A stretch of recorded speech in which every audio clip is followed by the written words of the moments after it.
ایک بادشاہ تھا، اس کا باپ بڑا کامیاب تھا تو وہ بڑا ناکام رہا، تو بالآخر ایک دن کسی نے اس کو گرفتار کر لیا، بادشاہ ہونے کے باوجود دشمنوں کے قابو میں آ گیا۔ کس طرح؟ اس کے پاس بندوق تھی گولیوں سے بھری ہوئی، تو اسے اچانک ایک پرندہ نظر آیا تو اس نے ایک گولی نہیں ماری، اس نے ساری بندوق ہی خالی کر دی، اتنی گولیاں برسائیں، اتنی گولیاں برسائیں۔ قریب وزیر تھا سمجھدار، اس نے روکا بھی، اس نے کہا بادشاہ سلامت، آپ غلط کریں گے، چپ کر، تیری جیب سے خرچ کر رہا ہوں۔ گولیاں برسائیں تو وہ بندوق خالی ہو گئی، اب پرندہ بھی نہ مرا، واپس نکلے تو دشمنوں نے گھیر لیا، اسلحہ پاس کوئی نہیں تھا، گرفتار ہو گیا وزیر سمیت۔ تو کہا کہ وہ تم مجھے روک کیوں رہے تھے؟ تو اس نے کہا بادشاہ میری جرت تو نہیں، لیکن وہ جو آپ جس کو گولیاں مار رہے تھے وہ پرندہ نہیں تھا، پرندے کا سایہ تھا، آپ نے سائے پہ ہی ساری بندوق خالی کر دی، سوچا سمجھے نہیں، اتنی جلد بازی کی آپ نے کہ پرندہ بھی نہیں، سایہ تھا، آپ نے گولیاں مار دی۔ اور حال یہ ہے کہ اب ہم گرفتار ہو گئے، تھوڑا اگر وقت گزارتے، توقف کرتے، تھوڑا ٹھہرتے، بڑی ساری چیزیں ٹھیک ہو جاتی۔ میرے رسول کریم صلی اللہ علیہ وسلم کی آپ کبھی چیزیں کھول کے دیکھیں، وہ عثمان بن طلحہ نے فتح مکہ کے موقع پہ کہا تھا میں آپ کو چابی نہیں دوں گا، تو حضور نے فرمایا تو نہ دے، ایک وقت آئے گا میں تجھ سے لے لوں گا۔ 10 سال گزر گئے، اللہ کے نبی تھے نا، سویرے بھی سارا کچھ ٹھیک ہو سکتا تھا، پر 10 سال بیت گئے، 10 سال کے بعد جب مکہ فتح ہوا تو پھر رسول کریم نے فرمایا پھر چابیوں کے بارے میں کیا خیال ہے؟ تو وقت تو دینا، آپ کو تو جلدی بڑی ہے، ہمارے نوجوانوں کو بڑی جلدی ہے، بچہ لے کے آتے ہیں، لوگ کہتے ہیں پیر صاحب اس کو درس نظامی پڑھانا ہے، اچھا جی ٹھیک ہے پڑھائیں، سال کتنے لگیں گے؟ 8، کہتے ہیں پورے 8؟ ہاں جی پورے 8 سال، تو میں کہتا ہوں 8 سال میں بھی یہ عالم نہیں بنے گا، میں صحیح کہہ رہا ہوں۔ درس نظامی جب بچہ پڑھ لیتا ہے تو اسے علم پڑھنے کا طریقہ آتا ہے، پھر ساری زندگی مطالعہ کرنا ہے، پھر ساری زندگی ریسرچ کرنی ہے، پھر کتابیں پڑھنی ہے، پھر محقق بننا ہے، ورنہ آپ کی تعلیم مکمل ہوگی لیکن آپ کے لفظوں میں کچھ بھی نہیں ہوگا، اس کے لیے آپ کو پڑھنا ہے، ساری زندگی سیکھنا ہے۔ اور میرے نبی پاک علیہ السلام نے جو ہمیں کہا تھا نا کہ ماں کی گود سے لے کر قبر کی گور تک، حضور اتنا لمبا پیریڈ دے دیا آپ نے پڑھنے کا۔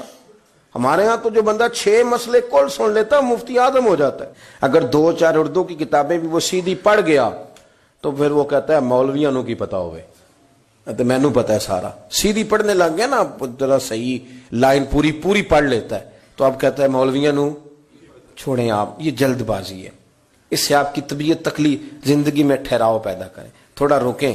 اور میرے ابا جی کہا کرتے تھے پتر وٹا بھی کدھر پیار روے صحیح پارا ہو ہی جاندہ ہے، لیکن اگر وہ کھڑا نہ ہو، کبھی ادھر بھاگے تو پھر تو جو ساتھ وزن ہوتا ہے وہ بھی اتر جاتا ہے۔ جلد بازی نہیں کریں، بھاگے نہیں، کبھی بھی آپ بغیر اطمینان کے اپنی زندگی نہ گزاریں، سکون میں رہیں۔ آپ اس دین کے ماننے والے ہیں جو بڑا ہی میٹھا ہے، جو بڑا ٹھنڈا ہے، جس کے اندر راحت ہے، جس کے اندر سکون ہے، جس کے اندر خوبصورتی ہے۔ امام مالک رحمت اللہ تعالی علیہ بڑے خوبصورت آدمی تھے، تو دور دراز سے لوگ ان سے ملنے آتے تھے، دور دراز سے جو لوگ ملنے آتے تھے تو ایک درویش ان کی خدمت میں حاضر ہوا کرتے تھے، شیخ یحییٰ ان کا نام ہے، تو وہ فرماتے تھے کہ ہر بندہ سوال پوچھتا تھا تو میں چپ کر کے بیٹھ جاتا تھا۔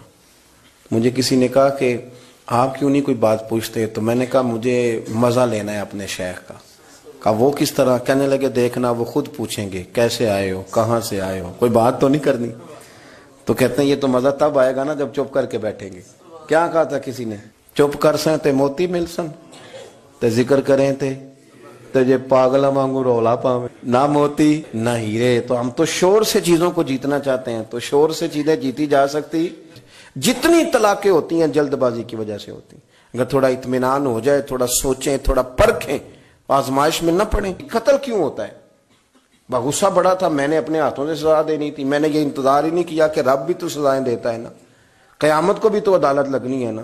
تو وہ جلد بازی، تلخی ہمارے مزاجوں کی، اس نے ہمیں بڑی ساری جگہوں پہ پریشان کیا ہے۔ اس لیے حضرت ابوبکر صدیق اپنی زبان پکڑ کے کہا کرتے تھے کہ تو نے مجھے بڑی تکلیف دی ہے، کاش تو ٹھیک ہو جائے تو میرے لیے آسانیاں ہو جائیں۔